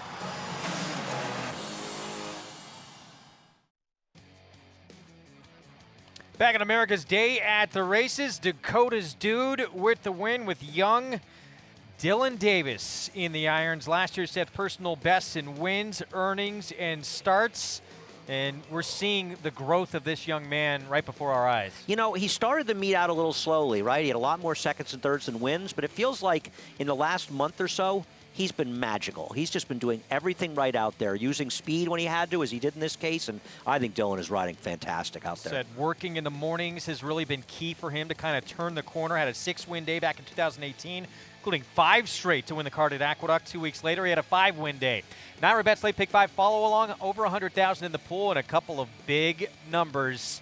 If you're alive in this thing, it's looking pretty scrumptious. Yeah, the pick 3 about $650 some odd for a box. So really, wow, that's big considering Twice the Passport for parlay. Victory was a heavy favorite. Yes. Yeah, that's a cool. Our feature race, it is the Dancin' Renee at 6 furlongs, the half-sisters Holiday Disguise, Midnight Disguise, going head-to-head.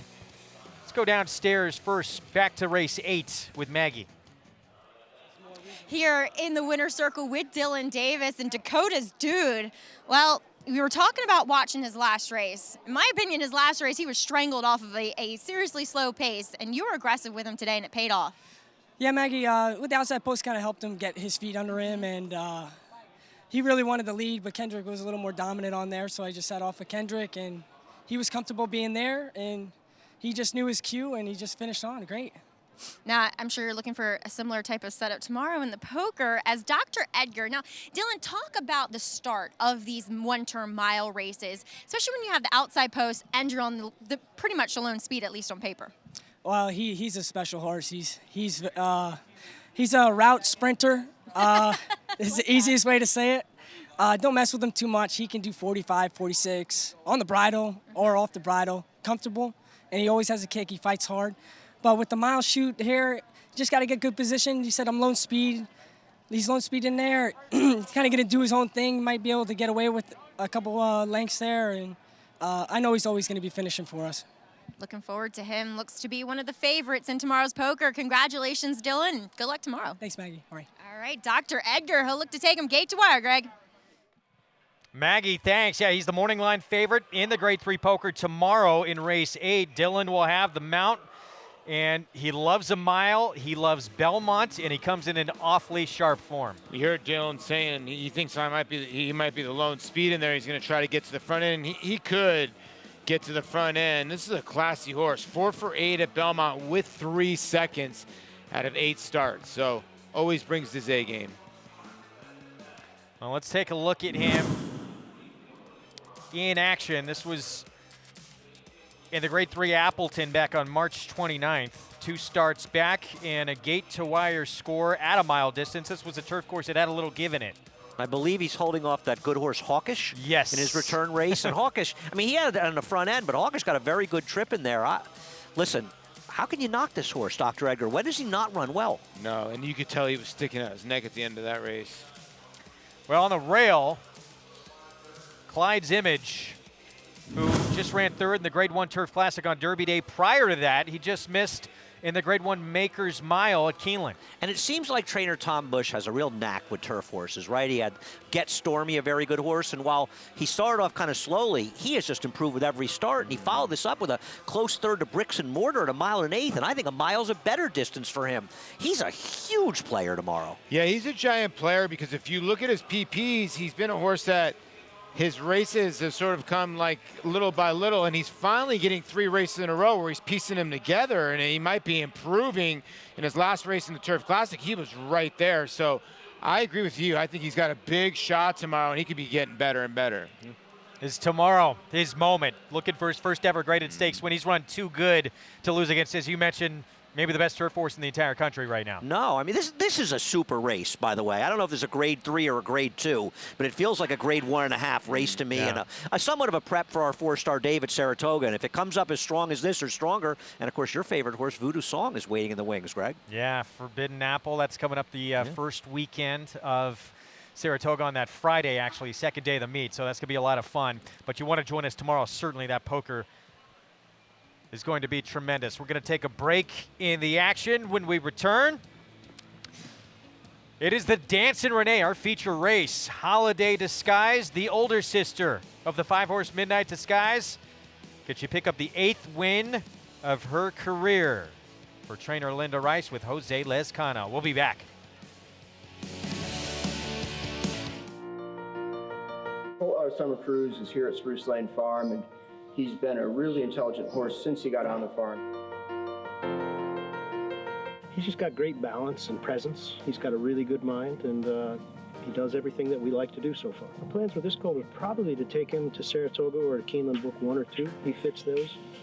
We paid $250,000 for him, so he was an expensive horse, but that's where he belongs. Runhappy, standing at Claiborne Farm. No sport in the world brings the wins home like racing.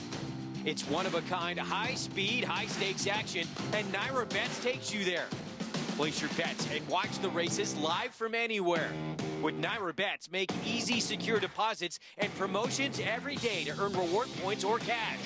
Download the NYRA Bets app or visit NYRABets.com. Sign up for a $200 new member bonus with promo code SPRING19 at NYRABets.com. The New York Racing Association proudly presents the 151st running of the Belmont Stakes.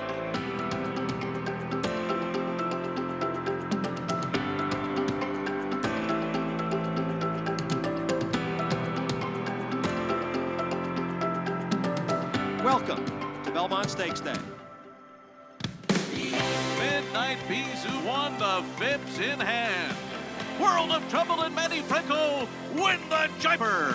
We're on a 2 for 2, and she's an Acorn winner. It's Rushing Fall, and she wins the Longines Just a Game. Oh, Creek Hustle won it. Bricks and Mortar is so good, he wins the Manhattan. Matoli wins the Runhappy Mid-Mile. Belmont Stakes, I love you.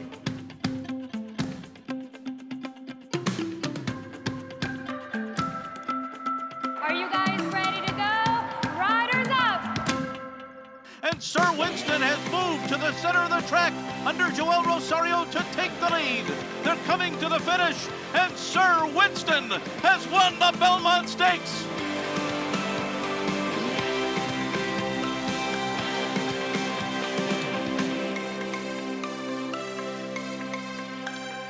What a wild, strange ride we had on this year's Triple Crown.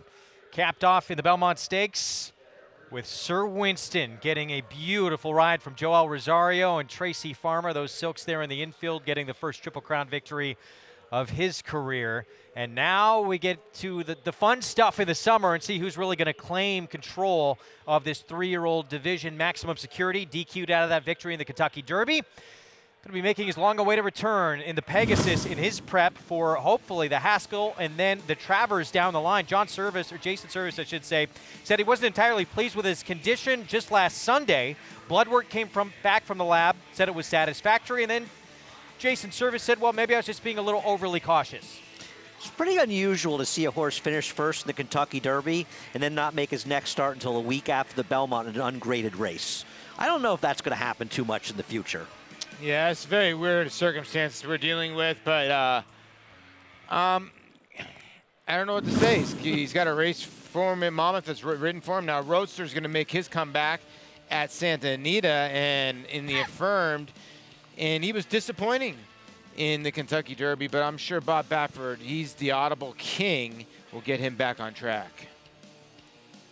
Beat Game Winner, of course, although Game Winner had the rough trip in that Santa Anita Derby, but we expect these Bob Baffert runners to make their presence felt this summer in the 3-year-old division. The Matt Winn, talking about the 3-year-old picture, coming up later under the lights tonight, grade 3 mile and a 16th in the 7-horse field. And Mr. Money, the morning line favorite in this race, coming off a win in the grade 3 Pat Day Mile back on Derby Day. They better win, having skipped the Woody Stevens, a race won by a horse he drowned in the Pat Day Mile with Mr. Money. I want to ask you guys a question. I think he's got to deal with a real player in this race in the number 3 horse, Nolo Contest. Is it Nolo Contest? Contesto, yeah. The one of the horses that beat actually Omaha Beach in second career start. You're right. The thing about Mr. Money is, when you look at him number-wise, crazy great number in his last race, around 1 turn. His other races around 2 turns, all these other horses are just as fast as him. So I'm wondering if he's going to be a little bit overbet. I like him going from 2 to 1, but not to 1 to 2. I think he's very vulnerable in here.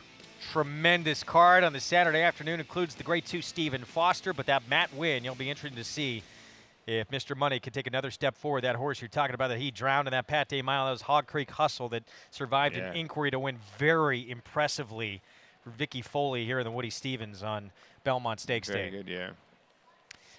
Back to Belmont, our feature race today is the Dancin' Renee, and there is Holiday Disguise, 5-year-old mare. She won the Broadway at 6 furlongs back in February at Aqueduct. And she's meeting her sister at Midnight Disguise.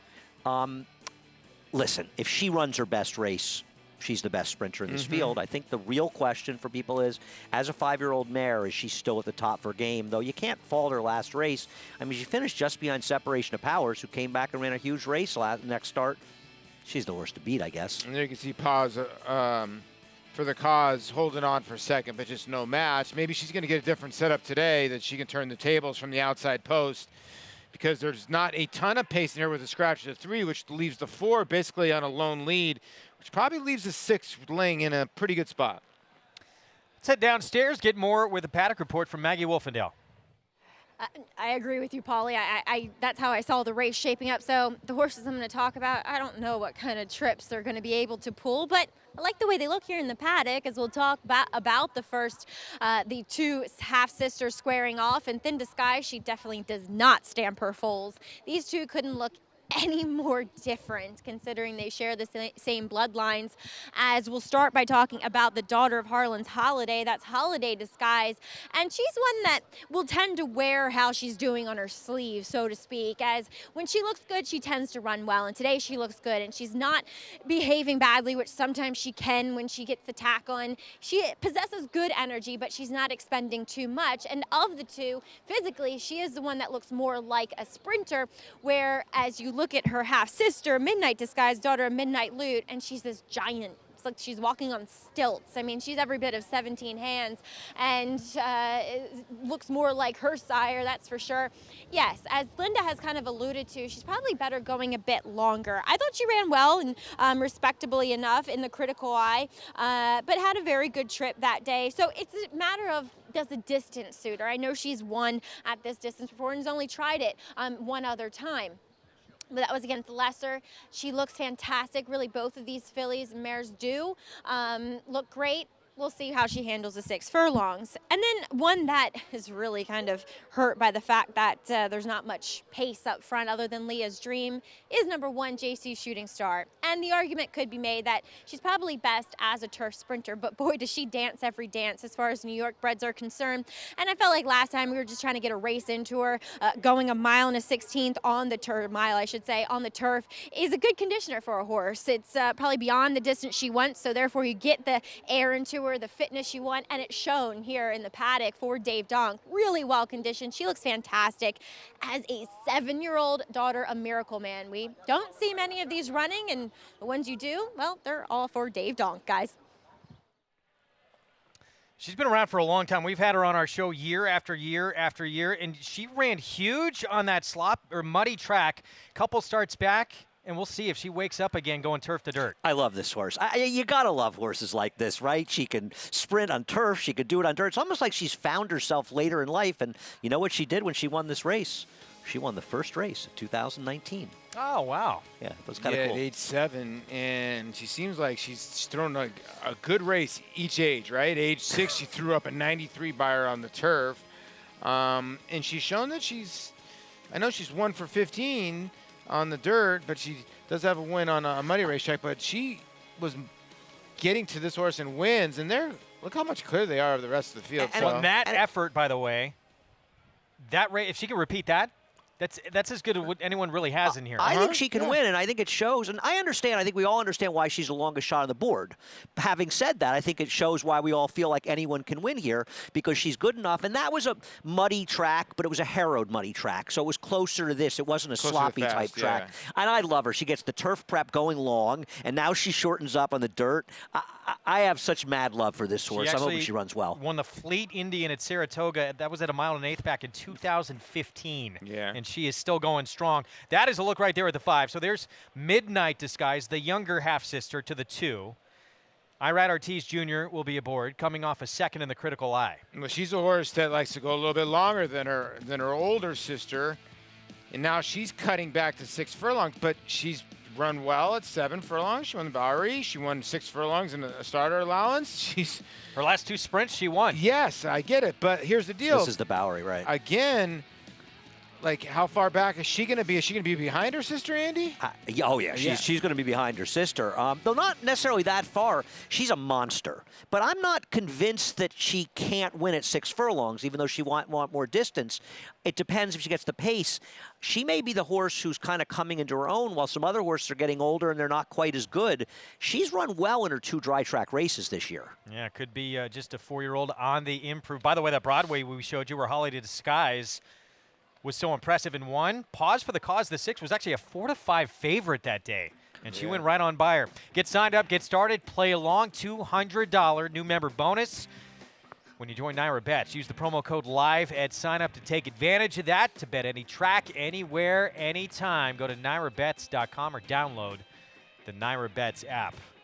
You know, Paul and I, we were talking about this race a few hours ago and trying to come up with who would win, and we both thought just about anybody in this field could win. Now, though, with the 3 coming out, the other speed, how much more dangerous does the 4 Leah's Dream become? Big time dangerous, because it depends what Rajib Mirage wants to do with the 6. If he wants to make it into a 2-horse race, he could really slow it down and then hope that Pause for a Cause can go by. But like Andy said, there's some other horses in here that can run. Here she is, a 7-year-old mare, JC's shooting star for David Donk. Listen, if she can, the race falls apart a little bit, she's going to come running at the end, and she's an honest horse that runs well pretty much every time. 2-1 favorite, Holiday Disguise. We showed that win in the Broadway. Yeah, back in against her own kind. She ran into the monster and come dancing, and in the vagrancy last time, I thought she ran better than looked 5th, so she's a player in here, obviously. The one to catch, Leah's Dream with Junior Alvarado. Definitely the one to catch. She's at the lead at the quarter pole in her last 7 races. Midnight Disguise, Irad Ortiz Jr. for Linda Rice. Comes off her best career effort. She's good enough, but will she get enough pace? And then Pause for the Cause, Karen McLaughlin on the outside, Rajib Mirage, the return call. She's had her gate issues a couple times, but if she breaks good, look for her to lay right behind the 4. Well, that's our field.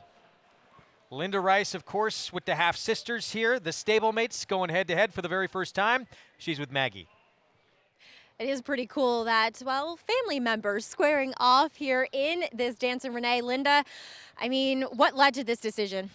Well, we'd run Holiday in the Grade 3 distaff, and she'd run well in the Broadway at Aqueduct. I think it was in February. She won that race, and she just needed a little lighter field. So I didn't want to put her in the graded races that are coming up, so we chose this race instead, keep her with the New York breds. And frankly, we're kind of in the same position with Midnight Disguise. She ran well in the Critical Eye, finishing second, but there was really no place for us to go. Both those fillies have won all their conditions, and their opportunities are limited, so that's how we ended up in the same race. And Linda, obviously there's a big physical difference with them as far as size and stature, but anything kind of similar as far as their personalities? No, they're very different. Midnight Disguise is a gentle giant, and she's just enormous. Holiday Disguise is very feisty and very tough to be around. They're just complete opposites. That's pretty interesting, as Holiday Disguise probably the one best suited to the sprints, but talk about Midnight Disguise turning back. How do you see it shaping up for her? You know, I think that she, I mean, it's a bit of a challenge. We haven't run her this short, maybe ever, maybe in one race as a maiden. And but I think she really likes the big sweeping turns of Belmont, and I do think she has a chance to get it done. Well, Linda, wishing you the best of luck with the sisters. Thank you. Be cool if it was a dead heat, right, guys? We'll see. All in the family with Holiday Disguise and Midnight Disguise. Jose Lezcano, he's going to have the mount. He's on board the two right there, Holiday Disguise. He says she's definitely more comfortable outside horses, but he says she can really finish. So expect her to be flying late. Well, to combine, these two sisters are 12 for 26. So they both love to win races. It's just the bottom line. It's pretty crazy that Linda says that she thinks Midnight Disguise loves the sweeping turns, and you look, and both of these horses have never run at Saratoga, which are tighter turns. Well, when you think that Midnight Disguise is such a big horse, she's just going to be more comfortable at a track like Belmont Park, where she can run freely. And the thing about Belmont is you just don't get that punished by being wide if the track is playing fairly. You just can't knock her. If you draw a line through her muddy and her sloppy racetrack, you could tell she could say she's a great one. She's won at a mile twice, one turn, second. And then Catherine the Wise, she was a monster. I mean, she was second to her. She won at 7 furlongs. I mean, you cannot knock the 5 on a dry racetrack. This is the bottom line. Yeah, she's 8 for 9 running first or second in those races, and it's not as though she's gotten these monstrously fast paces and all of them to close into. She's also shown that she can close into a relatively moderate pace. Gosh, meanwhile, on the outside, the 6 horse, Pause for the Cause.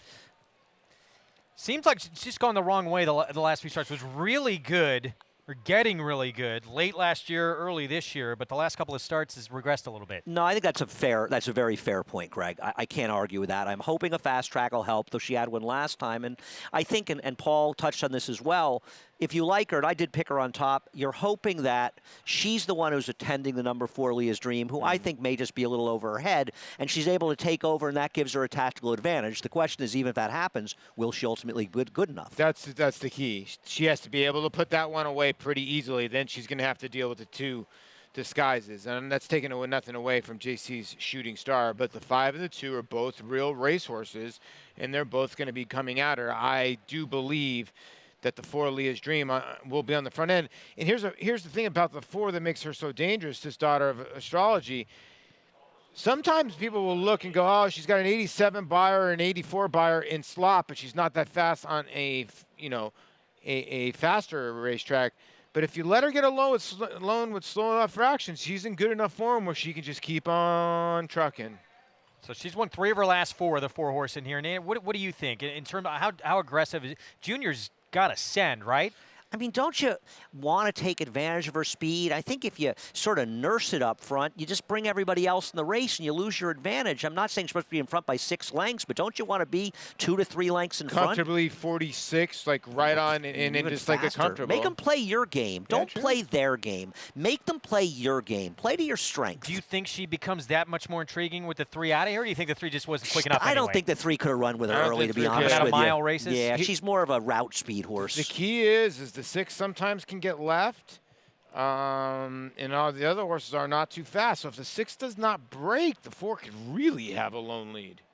6, and we'll say this, at least has been showing some life in the morning.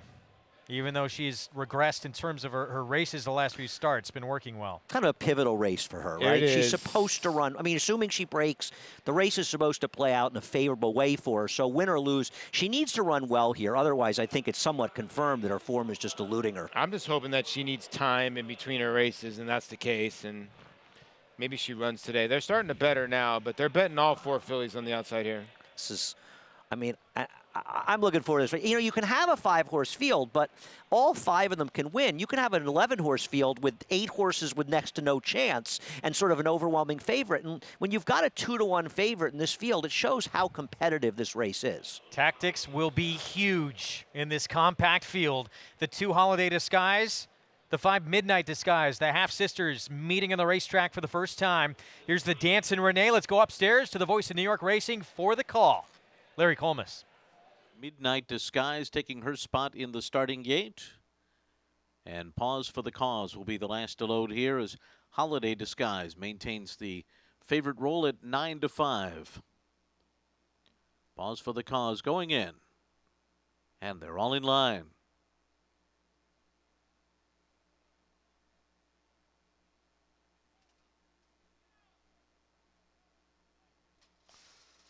They're off in the Dancin' Renee, and there goes Leah's Dream. Right out to the early lead. Pause for the Cause came out running in second position. Holiday Disguise is third. Midnight Disguise fourth on the outside. Then JC Shooting Star. So they make their way into the turn. And it is Leah's Dream the leader. Pause for the Cause 3/4 of a length behind running in second. Then the consanguineous stablemates, Holiday Disguise and Midnight Disguise, third and fourth in the far turn. JC Shooting Star trails to a 22.93/4. So Leah's Dream leads Pause for the Cause by a neck on the far turn. 3 lengths to Holiday Disguise, well rated in third. JC Shooting Star progressing on the rail fourth. And Midnight Disguise last of them all, and 4 lengths off the lead as they come toward the top of the stretch. Leah's Dream, Pause for the Cause. Here comes Holiday Disguise on the outside. After a 46.29 half, Holiday Disguise makes her run on the outside for the lead. And now in front at the 8th pole by a length. And then it's Pause for the Cause, followed by JC Shooting Star. Midnight Disguise finishing well in the far outside, but it's Holiday Disguise. Holiday Disguise won it by a length and a half on the wire to JC Shooting Star. Midnight Disguise was third, and Pause for the Cause was fourth.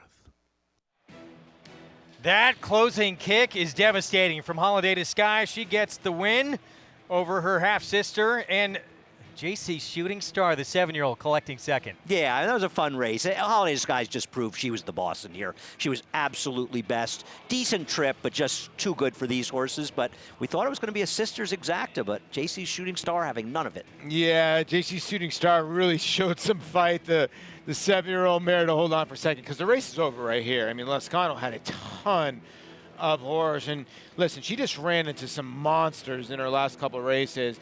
But look at the one digging, because you can see the big, long stride of the 5 really starting to stretch out. And give credit to Manuel Franco. He's riding his horse out, trying to get second place. You get a 12-to-1 shot to round out that exacta. 1:10-1 the final time. Leah's Dream got to the front. Pause for the Cause was sitting right behind her, and Holiday Disguise just came and swooped them all up. And I think we got your answer on Pause for the Cause, Greg. She's just not the horse she was. She anymore. isn't, because she, you know what, Andy? She didn't even put up a fight at all. This horse just swooped right by her. And here's the thing. Leah's Dream, the 4 came back on her and beat her, I think, for 4. It was very, very close. So she took a while to go by her, so I'm with you.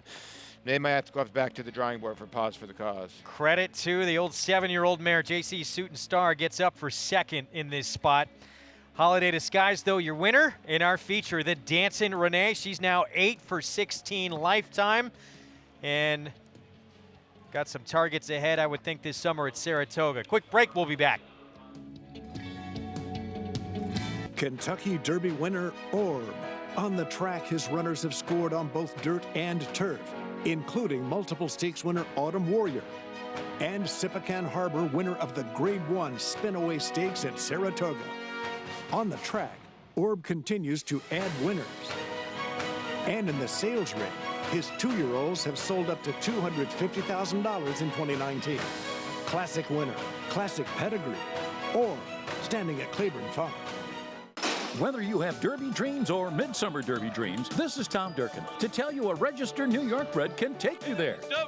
That New York bred Exact and the Whitney by multimillionaires Diversify and Mind Your Biscuits shows the kind of quality that allowed New York breds to earn more than $93 million on the world stage last year. On-track successes have spurred New York bred sales result. At the March OBS sale, Chestertown sold for $2 million. And this New York bred 2018 yearling brought $1 million at Saratoga. So get with the program at nybreds.com. So my name is Robbie Herzl. I'm the yearling manager here at Claiborne Farm, and we've got the first crop of Runhappies this year. Overall, I'm very, very pleased with them. So we have a colt out of Queen of America. He's really nice, looks just like his dad. Very pleased with how he's coming along. So there was a lot of demand for the weanlings last year. They sold for over 6 times their stud fee, and we're really excited for the yearlings to come through the sales, and we're expecting big things from them. Runhappy, standing at Claiborne Farm. No sport in the world brings the wins home like racing. It's one-of-a-kind, high-speed, high-stakes action, and NYRA Bets takes you there. Place your bets and watch the races live from anywhere. With NYRA Bets, make easy, secure deposits and promotions every day to earn reward points or cash. Download the NYRA Bets app or visit NYRABets.com. Sign up at NYRABets.com for a new member bonus. Back on America's Day at the Races, show up on Father's Day, which is always a big day out here at Belmont Park. Oh, you get a little cooler to go with all the goodies you bring into the racetrack. Nothing wrong with that. Nice giveaway day. Yeah, it's beautiful. It's a great day here at Belmont. Always crowded. Don't Always re-gift it. tremendous crowd. Don't re-gift it because tomorrow you get Father's Day. You don't want to re-gift it. Does that count as the gift? Yeah, don't do that to somebody. No, does that count as the Father's Day gift? If you re-gift a giveaway, I think you've approached a new level of low. Holiday Disguise with the win, beating her younger sister and the rest of this field as well. And there is Linda Rice, Jose Lezcano. They have been a tremendous team over the years together. How are we doing these pick 5s? The pick 4s I'm looking at right now are awfully big. Pick 5s.